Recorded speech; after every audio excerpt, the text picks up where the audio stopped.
So, I get on YouTube today, and I see that Divinity has sent me a video response of her laughing at a video made by a user who goes by IndifferentSky on YouTube. She has other accounts. People call her Booboo.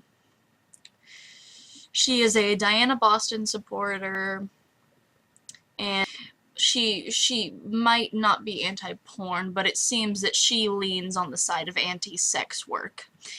She made a 23-minute video. Half of it was just complaining about people, quote-unquote, slandering her. One of those people was me. The title of her video is SickMouth Called Me a Troll Fart. So, let's have a look at that, shall we? Hi folks.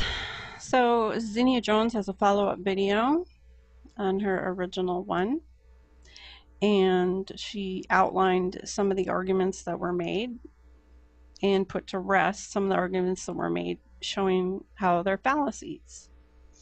And in doing so, in addressing these arguments, she's getting lots of comments. And one of them is from SickMouth. And SickMouth said, "All I see are straw man arguments." And she made a face, you know, with the keyboards, whatever face that was. "All I see are straw man arguments." And that's all she said. And I said, name one. Because if somebody names a straw man argument in the video from the pro-sex side, I would like to do a video on that. So she says that she's not going to respond to me because I'm a troll fart. Yes. You know, I actually completely forgot about that entire thing. I forgot I called you a troll fart, but I own up to the fact that I did call you a troll fart. I know it was immature, but I really didn't want to talk to you. Because people have already explained our positions to you over and over and over and over in the past. People have explained sex workers' rights advocacy positions to you multiple times. And you still want to misrepresent our arguments. You want to support people who misrepresent our arguments. That's why I just said, I don't want to talk to you. And I would have done so if I would have thought it would have made any difference. Besides, people have already pointed out the strawmen in that video. Divinity33372 actually made a response to that video pointing out the strawmen. So Booboo, here's your answer. Let's start with her introduction and her first massive mischaracterization of what pissed us all off in the first place. Perhaps the most controversial portion of the previous guest video was the assertion that sex work is often dangerous and harmful to women, in contrast to certain testimonials that suggest it is a relatively mundane profession. Wrong. What pissed us all off was this. The biggest and most shameful crime of the sex-positive movement is the cherry-picking of testimonials from sex workers of all sorts, from nude models to actors in pornography to exotic dancers to escorts, as though middle-class, healthy, educated agents of gender equality made up a significant portion of the industry's representatives. The stories of hundreds of thousands of women who worked in the sex industry and experienced emotionally painful objectification, dehumanizing treatment, addiction, and abuse should not be dismissed as problems that can be erased by simply erasing pimps, and cannot be replaced with the assertion that sex workers are adults and therefore have agency and consent freely, or that porn is healthy. Safe working environments and emotionally healthy consent simply are not components of most sex workers' realities. Sex workers are overwhelmingly female and overwhelmingly unsafe. Scrawling the word empowerment over the sex industry is by far the sex-positive movement's largest insult toward women.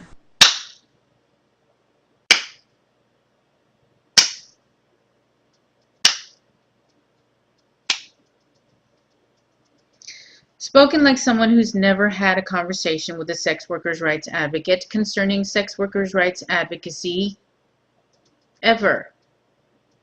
This mischaracterization of our positions and what we will choose to acknowledge comes straight out of the anti-playbook as if it were written by Melissa Farley herself. And ironically, something you yourself debunk by citing testimonials of sex workers who don't particularly enjoy sex work from a study conducted by Pivot, a sex workers' rights advocacy group. Furthermore, to assume that someone's position on sex work must mean that they've never spoken with any sex workers implies that doing so will reliably alter someone's views and induce them to adopt a particular stance on the subject. It suggests that it would be outright impossible for them to maintain their present position after or even because of speaking to sex workers. No, I think you've done your part in debunking that one. Further, some drew attention to the fact that various so-called rescue groups seeking to help sex workers leave prostitution are often run by evangelical Christians who frequently engage in religious indoctrination and are otherwise insensitive to the actual needs of sex workers. This is clearly a problem, as is the invasion of religion into a multitude of charity and assistance roles in society. Thank you for acknowledging that. But just as with feeding the hungry, it does not mean that the very idea of helping sex workers who want to leave the trade is irredeemably flawed. Oh, and you had to follow it with a straw man. Who said that? Xenia Jones, I, Divinity33372, challenge you to show me where anybody said that. You won't acknowledge this challenge, and you won't show me because that's a straw man. The issue, the position that every sex workers' rights advocate that I have ever read or spoken to is that if someone wants to get out of sex work and they need help to get out of sex work, they should get it.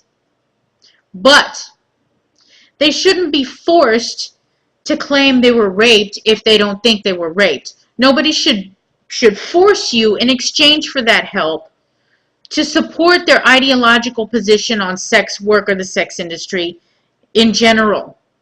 And that, coming from feminist groups, that is that all forms of sex work are rape. 2, they shouldn't have to accept Jesus as their Lord and Savior to get that help either. Now, the most common secular groups that you will find helping sex workers get out of sex work if they want to get out of sex work are sex workers' rights advocacy groups. But the United States has an anti-prostitution pledge that states if any NGO is perceived to promote prostitution, that they will lose their USAID funding. Now, what does promote prostitution mean? It's ambiguously defined. So, depending on who's doing the deciding, and yes, it has happened, some of these NGOs, if they even give contraception or condoms to sex workers, they can lose their USAID funding. It's in that documentary that I sent you over the Twitter that I seriously doubt you even bothered to look at, but it will be in the low bar for anybody else who cares to make an informed opinion about this. Many people also seem to suggest that claiming prostitution is harmful must mean passing some kind of moral judgment upon sex workers themselves for their activities. Finding this unacceptable, they concluded that it must therefore be wrong to say that prostitution is harmful. Who said that? But regarding prostitution as harmful does not necessitate condemning sex workers. After all, many people have cited the dangerous working conditions for sex workers as a reason why criminalization is an inadequate and harmful policy. Passing judgment on workers would require some kind of ethical theory beyond the factual question of whether prostitution is dangerous. And I personally do not see the condemnation of sex workers as warranted or appropriate in any way. Thank you for that. Thank you. Now please don't follow that with a straw man. Please don't ruin our moment. On a related note, some people seem to imply that to criticize testimonial ads, such as those from Turn Off the Blue Light in Ireland, is tantamount to supporting social stigma against sex workers. Apparently, since these ads aim to diminish the stigma against sex workers, then taking issue with these ads must mean endorsing that stigma. But this doesn't follow, and holding to such logic only serves as a way of using one's well-intentioned motives to preclude any criticism of the actual results. While it may not have been their goal, these posters neglect to mention the very real dangers faced by many sex workers as part of their job. Now this one I will spend a little bit of time on, because you did a huge disservice to this campaign and you obviously didn't do much research into it. Yeah, it doesn't talk about much of the harms that go into their job. There's plenty of stuff concerning that in the media already. That message is being sent loud and clear. So there you have it. Those are the straw men. Divinity got around to addressing them in a video response before I could make one. So I thought I would let her do the honors of explaining it. Because frankly, I'm kind of tired right now. So there's your answer.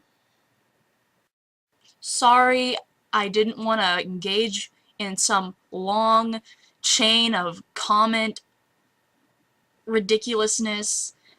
I don't want to talk to you about it. I want to talk to people who actually care to listen to what we have to say. You're not one of those people. Even though you claim to be one of those people, you're just not one of those people.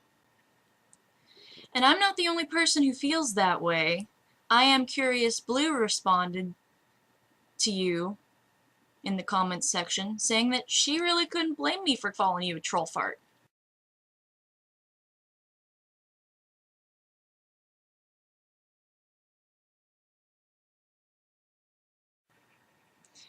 Here are a few more examples of people trying to explain their position to you, and you refusing to acknowledge those positions honestly.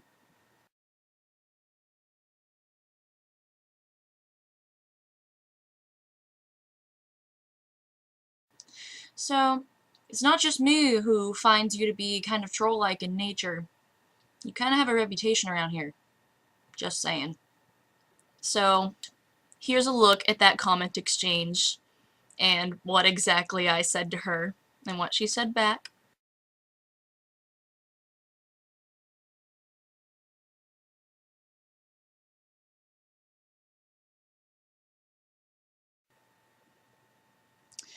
So that's how it went down.